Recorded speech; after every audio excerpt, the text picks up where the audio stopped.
Kitchen diaries. ಇವತ್ತು ನಮ್ಮ kitchen ಡೈರಿಲಿ ಬೆಂಡೆಕಾಯಿನ ಉಪಯೋಗಿಸ್ಕೊಂಡು ಒಂದು ಒಳ್ಳೆ ಹೋಟೆಲ್ ಸ್ಟೈಲ್ ಬೆಂಡೆಕಾಯಿ ಮಸಾಲೆನ ರೆಸಿಪಿನ ನಿಮಗೆ ಮಾಡಿ ತೋರಿಸ್ತಾ ಇದ್ದೀನಿ. ಅದನ್ನು ಹೇಗೆ ಮಾಡೋದಂತ ಇವತ್ತಿನ ವಿಡಿಯೋದಲ್ಲಿ ನೋಡೋಣ. ಅದಕ್ಕೂ ಮುಂಚೆ ನನ್ನ ಚಾನಲ್ನ ಸಬ್ಸ್ಕ್ರೈಬ್ ಮಾಡ್ಕೊಳ್ಳದೇ ಇದ್ದರೆ ಪ್ಲೀಸ್ ದಯವಿಟ್ಟು ಮಾಡ್ಕೊಳ್ಳಿ.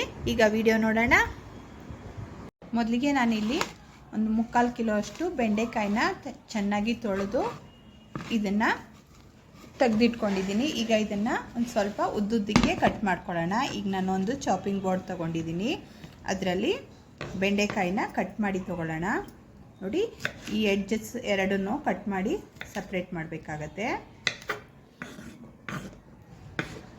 ಕಟ್ ಮಾಡಿ ನೋಡಿ, ಈ ಲೆಂತ್ಗೆ ಕಟ್ ಮಾಡ್ಕೋಬೇಕು. ಈ ಥರ ಇರಬೇಕು ಲೆಂತು.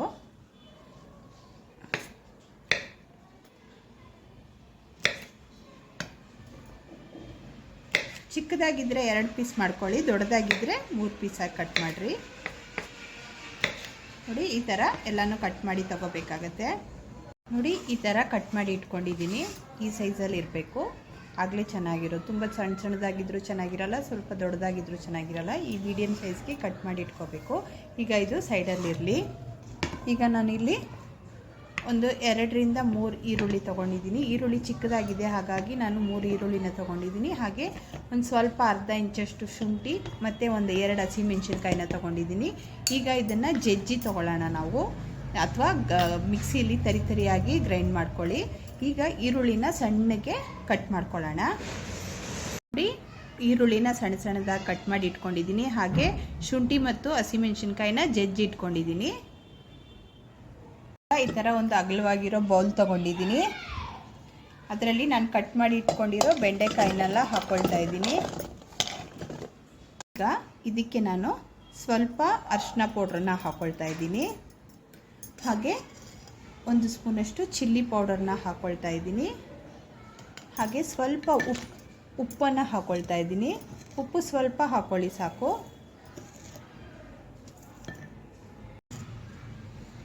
ಈಗ ಇದಕ್ಕೆ ನಾನು ಸ್ವಲ್ಪ ನಿಂಬೆ ರಸನ ಹಿಂಡ್ತೀನಿ. ಸ್ವಲ್ಪ ಹಿಂಡ್ಕೊಂಡ್ರೆ ಸಾಕು. ಇದಕ್ಕೆ ನಾನು 1 ಟೇಬಲ್ ಸ್ಪೂನಷ್ಟು ಬೇಸಿನ್ ಕಡಲೆ ಹಿಟ್ಟಿರುತ್ತಲ್ಲ, ನಾವು ಬೋಂಡ ಎಲ್ಲ ಮಾಡ್ಕೊಳ್ಳಲ್ವ, ಬೇಸಿನ್ ಪೌಡ್ರನ್ನ ಹಾಕ್ಕೊಳ್ತಾ ಇದ್ದೀನಿ. ಹಾಕ್ಕೊಂಡ್ಮೇಲೆ ಒಂದು ಸಲ ಮಿಕ್ಸ್ ಮಾಡ್ಕೊಳ್ಳೋಣ. ಎಲ್ಲನೂ ಚೆನ್ನಾಗಿ ಬೆರೆಯೋ ಥರ ಮಿಕ್ಸ್ ಮಾಡ್ಕೊಳ್ಳೋಣ.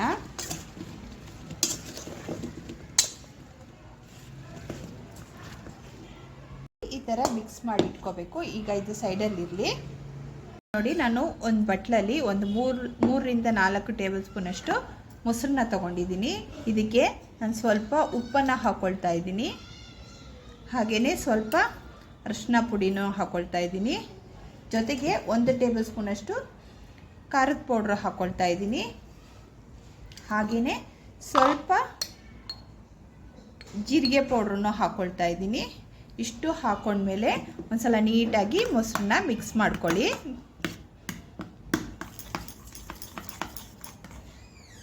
ಈ ಥರ ಮಿಕ್ಸ್ ಮಾಡಿ ಈಗ ಸೈಡಲ್ಲಿ ಇಟ್ಕೊಂಡಿರ್ತೀನಿ. ನೋಡಿ, ಸ್ಟವ್ ಮೇಲೆ ಒಂದು ಕಡಾಯಿ ಇಟ್ಕೊಂಡು ಅದಕ್ಕೆ ಸ್ವಲ್ಪ ಎಣ್ಣೆ ಹಾಕ್ಕೊಂಡಿದ್ದೀನಿ. ಈಗ ನಾವು ಇಲ್ಲಿ ರೆಡಿ ಮಾಡಿ ಇಟ್ಕೊಂಡಿದ್ವಲ್ಲ ಆ ಬೆಂಡೆಕಾಯಿನ ಇದಕ್ಕೆ ಸೇರಿಸ್ಕೊಂಡು ಜಸ್ಟ್ ಒಂದು 2 ನಿಮಿಷ ಟೋಸ್ಟ್ ಮಾಡಿ ತಗೊಳ್ಳೋಣ. ಒಂದು 2 ನಿಮಿಷ ಈ ಥರ ಟೋಸ್ಟ್ ಆದರೆ ಸಾಕು. ಈಗ ಇದನ್ನು ಒಂದು ಪ್ಲೇಟಲ್ಲಿ ತೆಗೆದಿಟ್ಕೊಳ್ಳೋಣ. ಈ ಥರ ಒಂದು ಪ್ಲೇಟಲ್ಲಿ ತೆಗೆದಿಟ್ಕೊಂಡಿದ್ದೀನಿ. ಈಗ ಅದೇ ಬಾಣಲಿಗೆ ಸ್ವಲ್ಪ ಎಣ್ಣೆನ ಹಾಕ್ಕೊಳ್ತಾ ಇದ್ದೀನಿ. ಒಂದು 2 ರಿಂದ 3 ಟೇಬಲ್ ಸ್ಪೂನಷ್ಟು ಎಣ್ಣೆನ ಹಾಕ್ಕೊಳ್ಳಿ. ಎಣ್ಣೆ ಬಿಸಿ ಆದಮೇಲೆ ಇದಕ್ಕೆ ಸ್ವಲ್ಪ ಜೀರಿಗೆನ ಸೇರಿಸ್ಕೊಳ್ಳಿ. ಜೀರಿಗೆ ಸೇರಿಸ್ಕೊಂಡು ಸ್ವಲ್ಪ ಇಂಗು ಪೌಡ್ರನ್ನ ಹಾಕ್ಕೊಳ್ಳಿ. ಹಾಕ್ಕೊಂಡ್ಮೇಲೆ ಕಟ್ ಮಾಡಿ ಇಟ್ಕೊಂಡಿದ್ವಲ್ಲ ಈರುಳ್ಳಿನ ಇದಕ್ಕೆ ಸೇರಿಸ್ಕೊಳ್ಳೋಣ. ಈರುಳ್ಳಿನ ಚೆನ್ನಾಗಿ ಫ್ರೈ ಮಾಡ್ಕೊಳ್ಳೋಣ.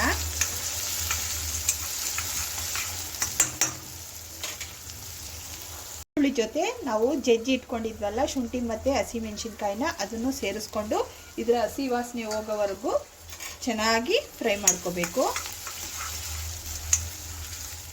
ನೋಡಿ, ಈರುಳ್ಳಿ ಚೆನ್ನಾಗಿ ಮೆತ್ತಗಾಗಿದೆ. ನೋಡಿ, ಈ ಟೈಮಲ್ಲಿ ನಾನೊಂದು 2 ದೊಡ್ಡ ಸೈಜ್ ಟೊಮೆಟೊನ ತುರಿದಿಟ್ಕೊಂಡಿದ್ದೆ. ನೀವು ತುರಿದಾದ್ರೂ ಇಟ್ಕೋಬೋದು ಅಥವಾ ಮಿಕ್ಸಿಲಿ ಲೈಟಾಗಿ ಹೊಡ್ಕೋಬೋದು. ಈಗ ಇದನ್ನು ಇದರ ಹಸಿ ವಾಸನೆ ಹೋಗೋವರೆಗೂ ನಾವು ಚೆನ್ನಾಗಿ ಮಿಕ್ಸ್ ಮಾಡ್ತಾ ಹುರ್ಕೋಬೇಕಾಗುತ್ತೆ.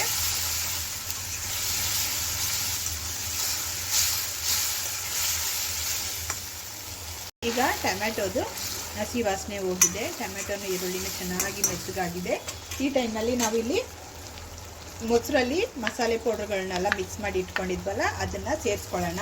ಸೇರಿಸ್ಕೊಳ್ಳೋಕ್ಕೂ ಮುಂಚೆ ಸ್ಟವ್ ಫ್ಲೇಮ್ನ ಸಿಮ್ ಮಾಡ್ಕೊಳ್ಬೇಕಾಗುತ್ತೆ. ಸಿಮ್ ಮಾಡಿಕೊಂಡು ಇಷ್ಟನ್ನು ಹಾಕ್ಕೊಂಡು ಚೆನ್ನಾಗಿ ಎಣ್ಣೆ ಬಿಟ್ಕೊಳ್ಳೋವರೆಗೂ ಮಿಕ್ಸ್ ಮಾಡ್ತಾನೆ ಇರಬೇಕು. ನೋಡಿ, ಹಾಕಿರೋ ಮಸಾಲೆ ಪೌಡ್ರದ್ದು ಹಸಿ ವಾಸನೆ ಹೋಗಬೇಕು, ಅದಕ್ಕೆ ಸಿಮ್ಮಲ್ಲಿ ಇಟ್ಕೊಂಡು ನೀವು ಹೀಗೆ ಮಿಕ್ಸ್ ಮಾಡ್ತಾನೆ ಇರಿ. ನೋಡಿ, ಈಗ ಚೆನ್ನಾಗಿ ಎಲ್ಲನೂ ಒಂದಕ್ಕೊಂದು ಬೆರೆತು ನೋಡಿ ಸೈಡಲ್ಲೆಲ್ಲ ಎಣ್ಣೆ ಬಿಟ್ಕೊಂಡಿದೆ. ಈ ಟೈಮಲ್ಲಿ ನಾವಿಲ್ಲಿ ಮೊದಲೇ ರೆಡಿ ಮಾಡಿ ಇಟ್ಕೊಂಡಿದ್ವಲ್ಲ ಬೆಂಡೆಕಾಯಿನ, ಅದನ್ನು ಇದಕ್ಕೆ ಸೇರಿಸ್ಕೊಳ್ಳೋಣ. ಸೇರಿಸ್ಕೊಂಡು ನೀಟಾಗಿ ಒಂದ್ಸಲ ಮಿಕ್ಸ್ ಮಾಡ್ಕೊಳ್ಳೋಣ.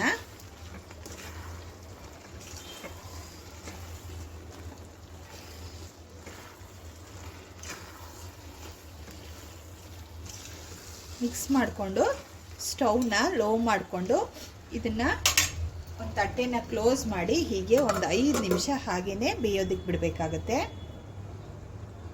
ಒಂದು 2ರಿಂದ 3 ನಿಮಿಷ ಆಗಿದೆ. ಓಪನ್ ಮಾಡಿ ನೋಡೋಣ. ನೋಡಿ, ಮಸಾಲೆ ಎಲ್ಲ ಚೆನ್ನಾಗಿ ಹಿಡಿದು ನಮ್ಮ ಬೆಂಡೆಕಾಯಿ ರೆಡಿಯಾಗಿದೆ. ನೋಡಿ ಎಷ್ಟು ಚೆನ್ನಾಗಿ ರೆಡಿಯಾಗಿದೆ. ನೋಡಿ, ಇದನ್ನು ಸರ್ವಿಂಗ್ ಬೌಲ್ಗೆ ಸರ್ವ್ ಮಾಡ್ಕೊಳ್ತೀನಿ. ಸರ್ವಿಂಗ್ ಬೌಲ್ಗೆ ಸರ್ವ್ ಮಾಡ್ಕೊಂಡಿದ್ದೀನಿ. ತುಂಬ ಚೆನ್ನಾಗಿ ಆಗಿದೆ.